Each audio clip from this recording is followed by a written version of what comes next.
Welcome to the Real P&L Trading Show, where I share my real P&L on 4 accounts and share my proprietary safe wheel system for free. And I have a new setup here, so I want to make sure everything's working. You guys, let me know in the comments that my audio is working, my video is working, everything's doing what it's supposed to do. Also, be sure to post any questions you might have. Post those questions earlier rather than later, because sometimes I'm ending the broadcast and your questions come in and I'm not able to get to those. So let me know that you can see me, you can hear me, and everything is working okay. I'd appreciate that. Okay, I'm going to move forward here. We talk about the earnings edge. Let's see where, here I am. Okay, so on the earnings edge, there's nothing that passed through any of the filters from last week. So let's take a look at the spreadsheet here. Or actually, the earnings edge account. Here's the account here. And you can see my net lick, 12,468. 12,468.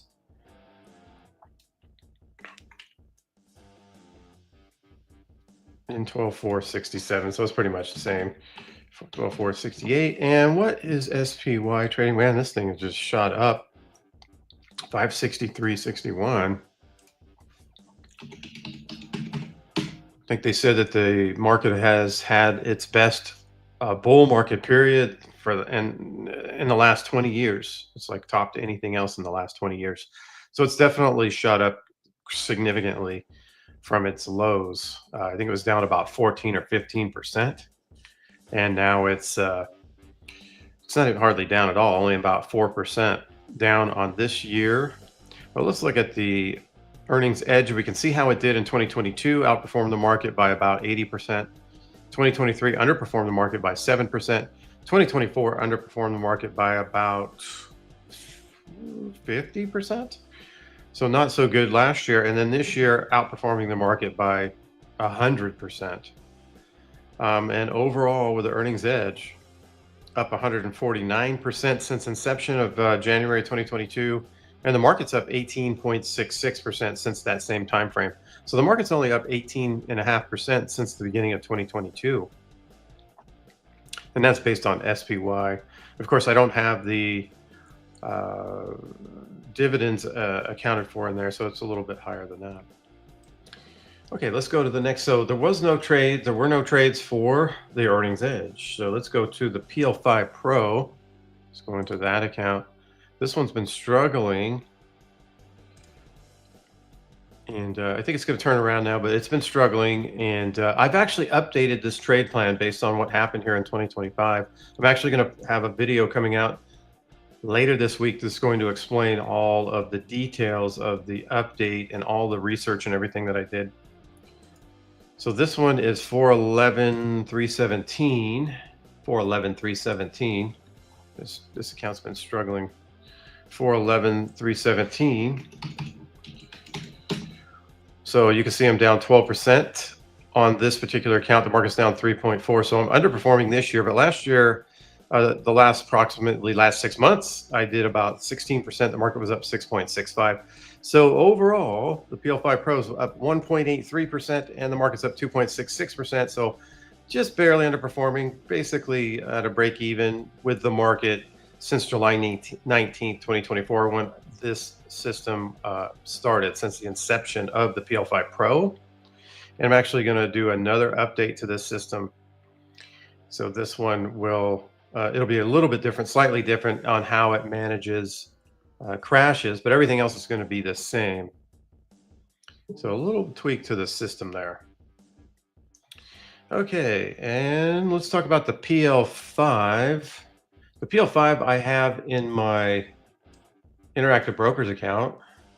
Let's see if I can move that over here.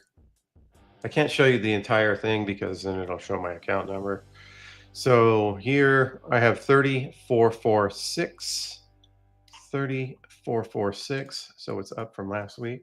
3446. This one tracks the S&P 500 pretty closely. You can see I started this on July 16th, 2024, and last year did 10.22% versus 3.94% for the S&P, so outperformed by about 6.5% there. And so far this year, minus 7.92, and the market's minus 3.74. So underperformed the market a little bit this year. You can see that since July 16th, 2024, the PL5, which was designed specifically to outperform the S&P, is up 1.49%. The S&P on this from that date is up, or basically at break even, 0.06%. So basically flat. So I'm outperforming here by about 1.5% with the PL5, even with the and there's going to be a rule change to this system too. So it should it is outperforming by a little bit as expected. I expected to outperform a little more than that, but we'll see as as we get through. What is this, May? I mean, we haven't even gotten halfway through this year, but by the end of the year, I expect to see this outperforming by more than that. And I expect to see the PL5 Pro outperforming by the end of the year also. Okay, so that's the PL5 Pro and the PL5. Let's talk about the Safe Wheel. Safe Wheel. This account here. Let's see what the net lick is. 5878 is the net lick. 5878. So it's up from last week. You can see how the Safe Wheel did in 2022. Outperformed the market by 40%. In 2023, underperformed the market by about 20%. In 2024, underperformed the market by about 37%. So far in 2025, up 7.26%, and the market is minus 3.74. So outperforming the market by 10% this year, the Safe Wheel is. And since inception, which is January 2022, the Safe Wheel is at 17.56%, and the market is at 18.66. So they're pretty much even as far as how they've done since inception of the Safe Wheel. But the thing with the Safe Wheel is the drawdowns are about half as much as the S&P 500. So when you get about half the drawdowns and you have the same nominal return, that means you've got better risk-adjusted returns. So that's what the Safe Wheel has done, better risk-adjusted returns than the S&P 500. Okay, so that, and let's now see what I'm going to do with this account. I'm going to make trades because pretty much every trade that I've made in this account I've made live. I do buy $5 calls every Friday, so I spend about $5 every Friday. But other than that, this trade here, every trade I've made right here in front of you on this account. So let's talk about the put hedge. It's 137 days. So the first thing I want to do is see if my hedges are okay. So the first thing I do is I ask 3 questions about the put hedge to see that I don't need to do anything with it. And so the first question is, do I own 200 shares? Because if I do, I could look at the put hedge and see if it's paid off, but I don't own 200 shares. I own 100 shares. I'm trading LI.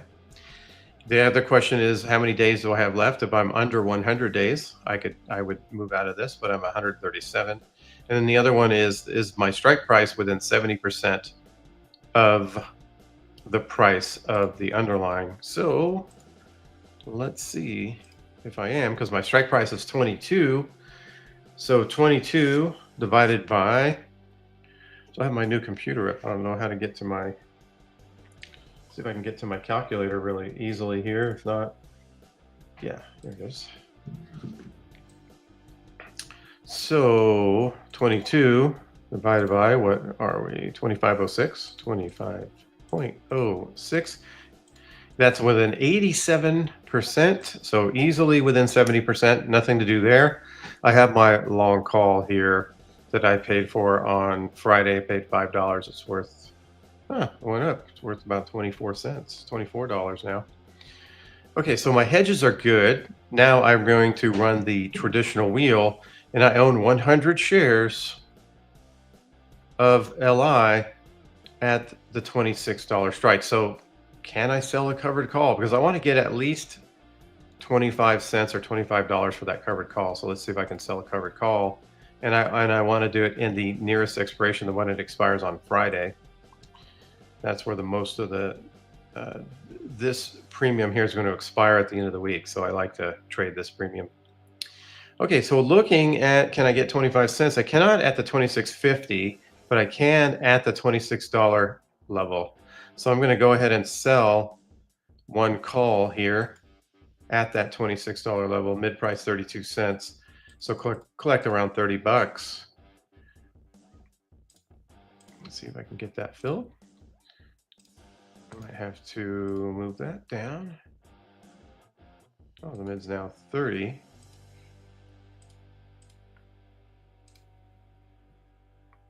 Oh, now it's 29, so I'm chasing. But as long as I can get at least 25 cents for it, I'll be okay.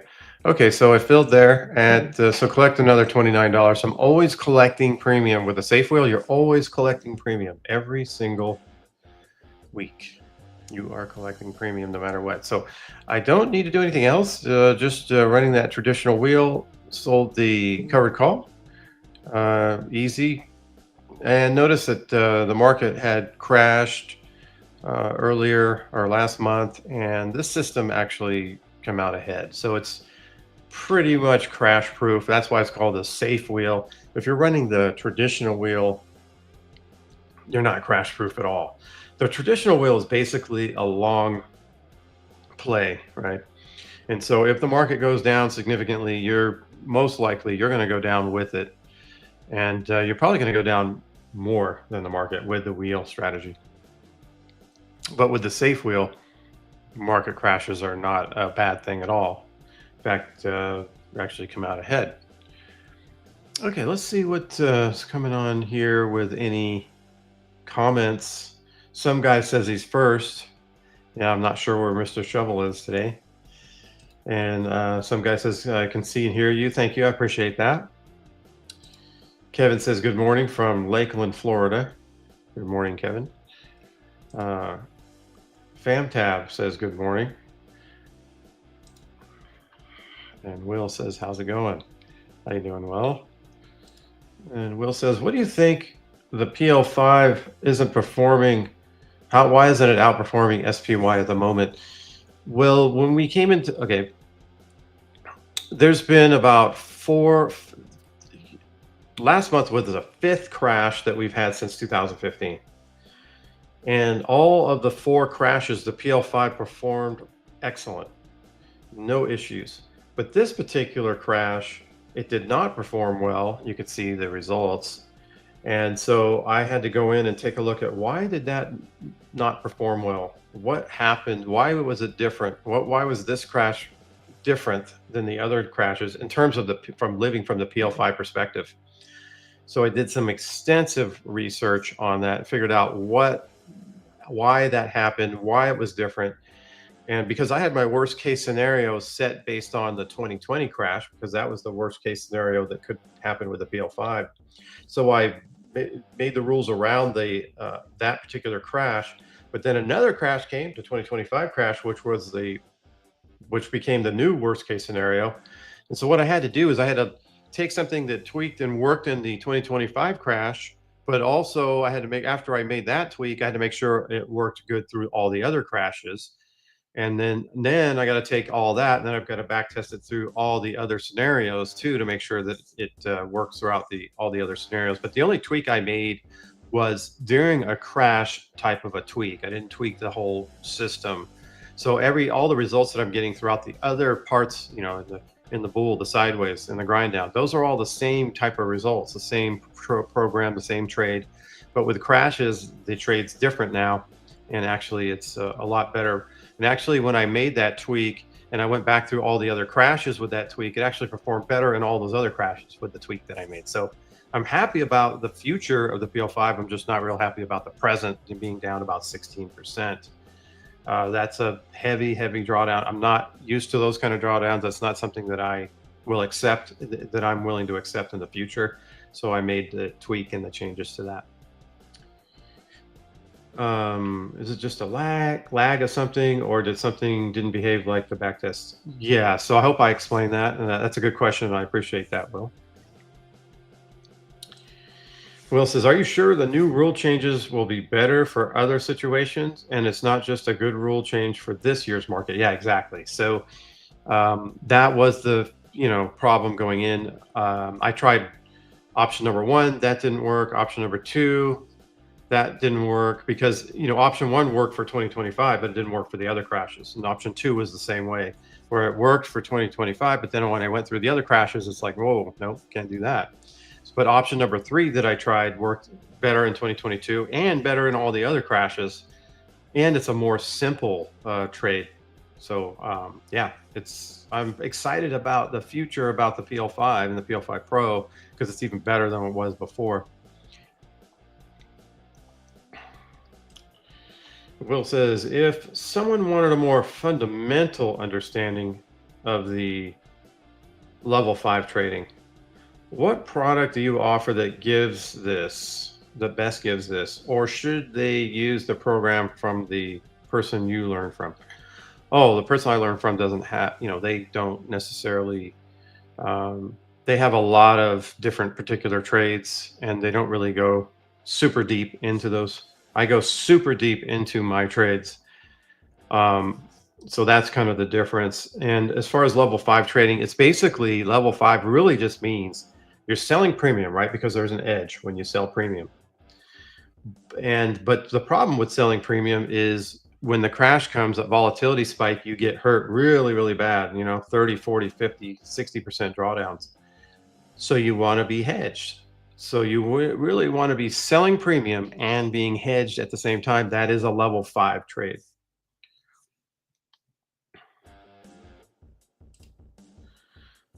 Some guy says, while I appreciate the EE is a volatile system, and it has been on my account significantly outperformed the PL5, and I'm not sure what we're gaining by trading PL5 if drawdowns can be similar to EE. Oh, no. So um, the PL5 drawdown of 16%, that's just a one-time thing that hasn't happened. I mean, I've been trading this type of system for about 6 years, and I haven't 2020 was a little different, but since then I haven't had any kind of significant drawdowns, maybe 8%. 16% is pretty significant drawdown, but compared to the EE, I mean, EE can see drawdowns much higher than that, much higher than 16%. So I wouldn't compare those two. The EE can have higher drawdowns. The thing about the EE, though, is you can just take less capital and deploy it.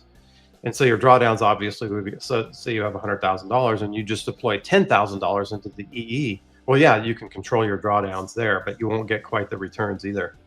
But in terms of drawdowns, the EE is going to have much higher drawdowns than the PL5. In fact, you might get a 15% drawdown in a month with the EE, where the PL5 just rarely draws down over 10%. Some guy says, I appreciate that EE drawdowns have been more than 16. Yeah, for sure. How's the playing field looking for the EE trade this week? It's looking really good. I'm one of the things that I didn't like about the EE trades in the last few weeks was the VIX. The volatility was pretty high. What's the VIX trading at now? See the VIX at 23. Yeah, not overly concerned about the VIX at that point. When it gets above 25, especially at 30, it's kind of like, wow, it's difficult to put on things that are typically long options, right? So we're buying options at a discount. That's what we're doing with the earnings edge. And when the volatility is high and it contracts, which happens when it reverts to the mean, you can get hurt. So I haven't been putting on any trades lately because of that. But it's a high probability I'm going to be putting on a trade this week with the VIX at 23, 24.